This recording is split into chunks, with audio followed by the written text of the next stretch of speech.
guys, what is up? It is I, James Penrose here, back again for my next video. Welcome.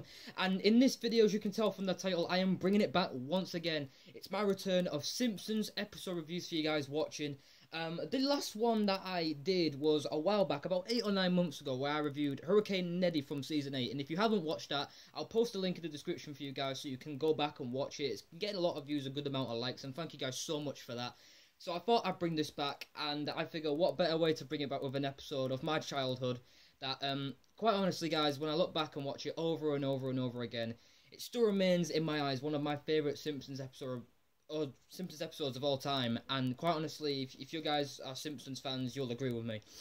This one's coming from Season 9, I believe, and this episode is entitled Miracle on Evergreen Terrace, and there's a lot to go through. I have some notes coming up here on my laptop, just in case I forget what happens. I mean, I always come prepared for these types of videos, because there's always a lot to talk about, so if I stutter, bear with me. I've been trying this video for a lot of times, you know, I stuttered and retaked it, so whatever happens in this video happens. Let's just go, let's talk about this episode right now. So, how the story goes about, it starts out one day, Homer and Marge, they're driving to their local supermarket, it's called the Try and Save, and they're going out for Christmas shopping to buy presents for Bart, Lisa and Maggie, only to realise that when they get there, that the Try and Save is completely packed with customers, to the point where Marge is telling Homer, you know what, all the good toys are probably all gone at this rate. There's no way we're going to get into the aisles of good presents. And then Homer, being the smart guy that he is, pretends to be someone who works at the Try and Save, at the tills, or the aisles, whatever you want to call them, and tells the customers, hey, Register 9 is now open for your shopping convenience. And the shopper's like, finally, we can get our stuff, like, we can buy this stuff. Only to realise that Homer is actually just in on this, just so he can get the gifts without, you know, going in through every aisle, buying every stuff. He just goes to the toys one by one and go, oh, sorry, these are for display only. Oh, not these. Oh, Bart would like these. Oh, sorry, we're out of these, and so on and so on. Register 9 is now closed. Puts the money in and just walks away with everyone else's presents. Like that was hilarious. That a lot of funny moments in this episode. That was just the start of it right there. So you hit home. You know, Marge is baking cookies for the kids. They're all having a good time. They're getting the decorations and the trees set up. A funny gag where Homer's, you know, getting all the lights for the, you know, for the house and everything, all the Christmas decorations outside the house. But when Bart and Lisa hear sleigh bells, they think it's Santa Claus. They go outside and they see the lights coming down. It scares the crap out of them at first. Then when Homer comes down, they're laughing their asses off. And Homer goes to the kids and say, come on kids, let's try the lights. And they try the lights outside, and yeah, of course, it was one big flop. And Bart proceeds to say, it's craptacular. And honestly, that's the best description I could have given to that.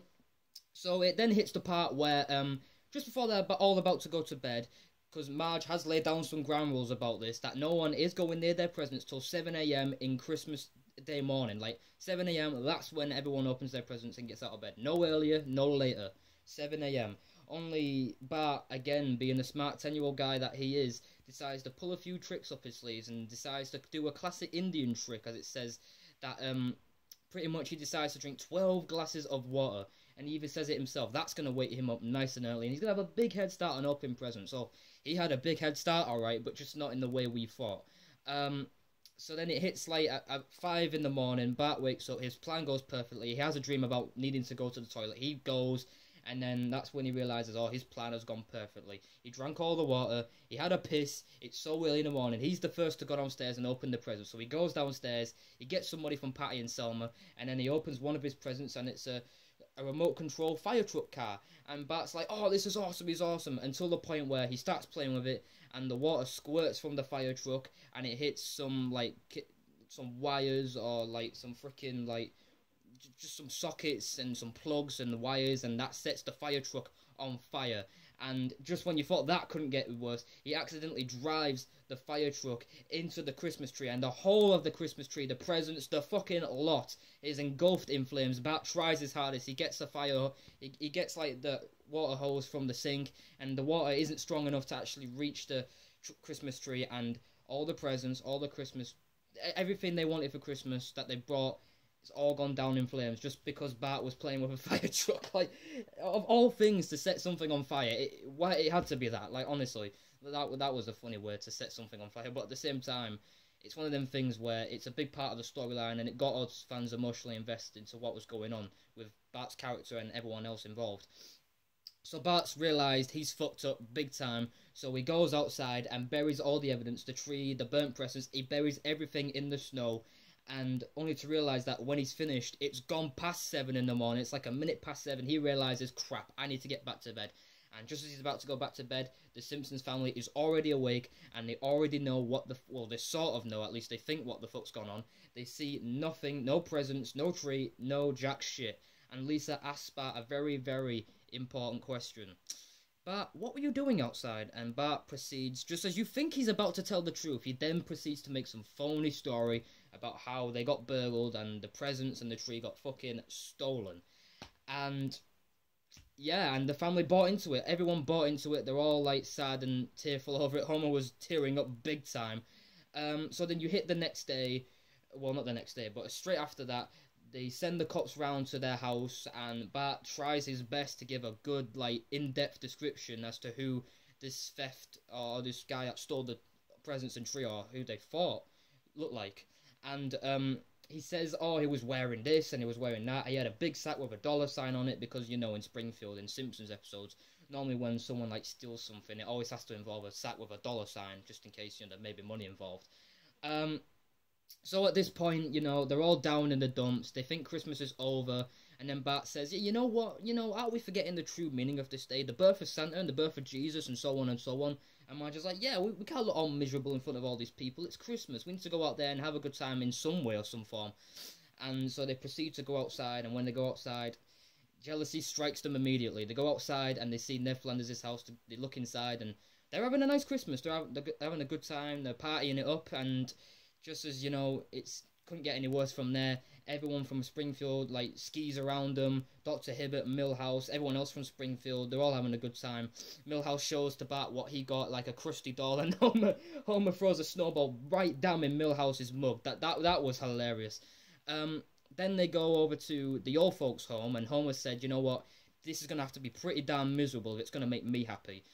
Wasn't miserable whatsoever. The old folks' home were having a great time. Abraham Simpson and Jasper, I think the old guy, you know, who's got the long beard and mustache, like the old guy, I think his name's Jasper. If comment down below, I think that's his name. They're all having a good time partying it up, and it hits that moment where Homer arrives from his house late at night. And if I've missed some parts, leave it in the comments down below, and I'll talk to you guys about it. We can all have a discussion about it. But hits the part where Homer is arriving back to his home after, like, drinking from Moe's because he's all pissed and all that shit. He goes back, and then Marge tells Homer, you know, you will not believe what's happened. It's a miracle, and Homer doesn't buy into it. Only to when he goes into the house, who do you see? The whole of Springfield comes in and spreads some holiday cheer. Ned Flanders gives them another tree, which is actually a 30-footer that he had. And everyone's happy about all this. Homer and Marge, Lisa are all like, yes, Christmas is saved. Everyone from Springfield has helped up, donated $15,000, I might add. All the money came, and the donations came up to $15,000. That is mental. And the only one, unsurprisingly, who's not happy about all this is Bart. Because just for the fact that there was no burglar, everyone from Springfield bought into this bollock storyline. And, well, not storyline, but, you know, the story that Bart made up. And Bart is eventually going to realise he's going to have to face the music and tell his family the truth. And if he gets a bollock in, that's what's going to happen. So, yeah, they go out, and Homer instantly decides what he's going to do with the 15 grand, buy a new car. And he tells the guy, no, is this $15,000? And it was originally $12,000. And the guy was like, well, yeah, it is now. And so he buys the car. Oh, the 15 grand's gone already. Homer spends it on this one good car. And the Simpsons family, apart from Bart, are all singing in the car, here comes Santa Claus, singing Christmas carols. They're all jolly, they think Christmas is saved, and it's going to be a big uprising. Nah, because then all of a sudden, Homer, like, steers past Barney Gumble from the Plow King. You know, remember that episode where Mr. Plow King, they had their feud, and it was pretty hilarious. And I might review that as well, the Mr. Plow episode from Season 4. Then Homer decides to speed up in a slippery, like, you know, runway, or like the driveway, or whatever you want to call it, like on the road, and Homer's car just spirals completely out of control. The whole family's shouting at him, tap the brakes, slow down, do this, do that, and Homer's like, shut up, one at a time, Lisa. And Lisa's like, get out of the car, and they all jump out of the car, and the car just, like, ends up on some ice, water, or whatever it is, on some ice. And just when they think, oh, the car's saved, the worst saved, that's close, then all of a sudden the car breaks underwater into the ice. but the ice breaks underwater, and freaking the car just explodes in flames, and yeah, all their 15 grand's gone down the fucking drain. And that didn't make Bart feel any better whatsoever. And that's when you hit the next day, where Bart doesn't sleep. He tells his family, no, I couldn't sleep. And he's just sat there on the floor, and he proceeds to tell the truth. There was no burglar. I stole the present. I burnt the presents and the tree. I apologise. And the Simpsons, the family reaction, man, I tell you, they were not accepting no apologies for shit. They went straight for Bart. Homer, Lisa, Bart, even Maggie got in on the act, all trying to beat the shit out of Bart, only to realise that Kent Brockman and Channel 5 news crew were outside their house. And that's when they realised, oh, maybe the jig is up, and we need to, you know, stop acting around. So they act all happy at first. They're like, oh, yeah, there's still a burglar. You know, Kent Brockman's like, what you got to say to this burglar who stole your presents and your tree? And Homer tries his best to act it up. He said, hello, jerk. We may never find you, and you may seem all happy and blah, blah, blah. But one thing's for sure, you do exist. And just as the interview's going on, then all of a sudden, that truly was when the jig was up. Some guy digs up from the snow, hey, it's Little Bart's fire truck, it's his tree. And that's when Kent Brockman and everyone realises that, nope, there was no burglar. Homer says it to Kent Brockman and Channel 5, we weren't robbed. Bart destroyed the presents and buried the evidence. And that's when the whole of Springfield then realised this was all a scam. We donated money. We thought this family was in trouble. We thought their Christmas was ruined. And now all of a sudden, no, they haven't been robbed. And now we paid them money, loads of money, altogether 15 grand. And they never got robbed. You know, Bart just did some stupid stunt and freaking buried the presents and the evidence, and it got engulfed in flames. Like, come on. And that's when Springfield literally really turned on the Simpsons. Like, they were not having it for shit. Like, they were throwing, like, pumpkins and tomatoes all over the house and everything. Their car got, like, graffitied in, like, eggshells and all that crap and stuff like that. They were going to Krusty Burger one time, and the Simpsons were like, oh, look at the line, because the line was full of people from Springfield until they saw the Simpsons from behind, and that's when everyone from Springfield left Krusty Burger, and only them were left in there. And it came to the point where so many hate mail, like letters from Springfield, were coming to the Simpsons, expressing how betrayed they felt, like how like low they felt that they donated all their money to the Simpsons because they thought their Christmas was ruined, and they felt so sorry for them, only to realise that we've just lost all our money just because we thought that they got robbed when, everything was just burnt up by some 10-year-old kid with a flaming fire truck remote control car crap. So then it hits the point where Marge has an idea. Oh, I know, let's go on a game show. I can't remember what the game show was called. I have it on here. It's called Jeopardy. It's one of them, like, game shows. I don't know if that's real or not. I think it is. I've never watched it, but I don't know anything about it. She decides to go on that game show and decide, hey, if there's one way we can pay these guys back and get 15 grand, let's go on this Jeopardy game show. That's going to be a good idea. Don't fucking think so, Marge. She goes on there and only goes down minus $5,200. Like that you can't get any worse than that. You just cannot get any worse than that.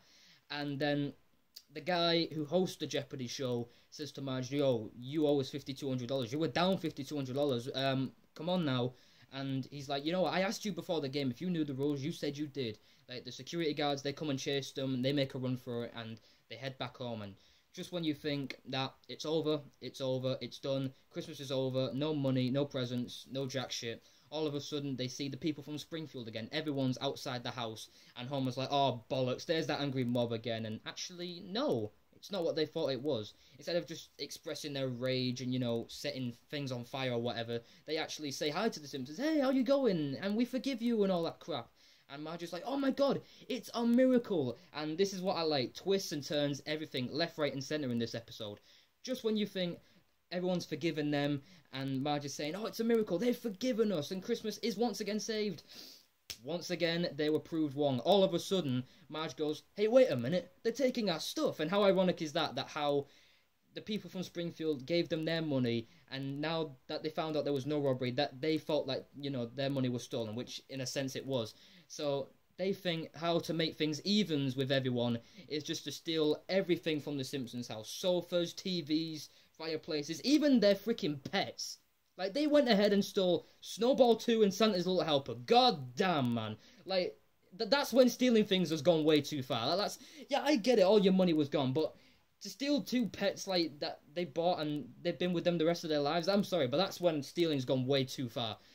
And even more said to Homer, well, we hated being mad at you, Homer, so, you know, we've decided to make things right. And, you know, everyone leaves with everything, and there's nothing left in the Simpsons home. And this is what really got everyone and me emotionally invested towards the ending.